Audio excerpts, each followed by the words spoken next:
जय श्री राधा।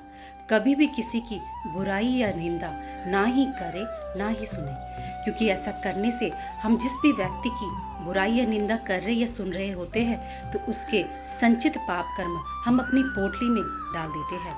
इसलिए इससे हमेशा बचने की कोशिश की। एक बार अयोध्या के कुलगुरु वशिष्ठ जी के पास एक चक्रवर्ती सम्राट अपने कुष्ठ रोग को ठीक करने के लिए आते हैं।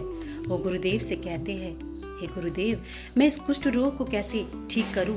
ये ठीक नहीं होता किसी औषधि से। तो गुरुदेव कहते हैं, हे महाराज, ये जो आपको कुष्ठ रोग हुआ है ये आपके पूर्व प्रारब्ध का नतीजा है। इसको ठीक करने का सिर्फ एकमात्र उपाय है निंदा। तो महाराज कहते हैं कि मेरे राज्य में कौन ऐसा व्यक्ति विशेष होगा जो मेरी निंदा करेगा?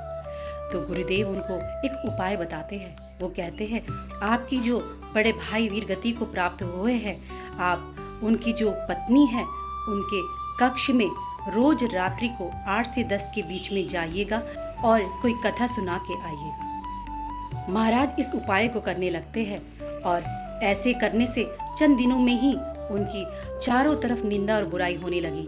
हर कोई उन चक्रवर्ती सम्राट को कहने लगा, ये कितना नीच है, अपनी विधवा भाभी के कक्ष में जाते हैं और देखो अपने आप को सम्राट कहते हैं। ऐसी निंदा होने से चक्रवर्ती सम्राट की काफी कुष्ठ रोग ठीक होने लगता है। तो वो गुरुदेव के पास जाते हैं, महाराज, पर मैं इतनी निंदा अपनी सुन नहीं पा रहा हूँ, तो मैं क्या करूँ? गुरुदेव कहते हैं, थोड़ी और दिन निंदा सहिए, आपका जो चेहरे पे कुष्ठ रोग बचा है वो भी ठीक हो जाएगा।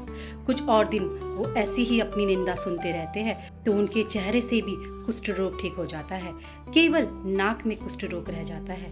वो गुरुदेव को कहते हैं, मेरी नाक में ये कुष्ठ रोग रह गया है। गुरुदेव कहते हैं कि अयोध्या में मैं भी हूँ, पर मैं आपकी निंदा या बुराई नहीं करूँगा, इसलिए आपको इतना तो सहन करना पड़ेगा। इसलिए कहा जाता है, कभी भी किसी की बुराई या निंदा ना करें, क्योंकि जब हम किसी की बुराई निंदा करते हैं तो उसके जितने भी संचित पाप कर्म होते हैं वो हम अपने अंदर ले आते हैं। इसलिए जितना हो सके दूसरों की बुराई ना ही करनी चाहिए और ना ही सुननी चाहिए। अपने आप को केवल राधा नाम के जप में व्यस्त रखिए। जय श्री राधा।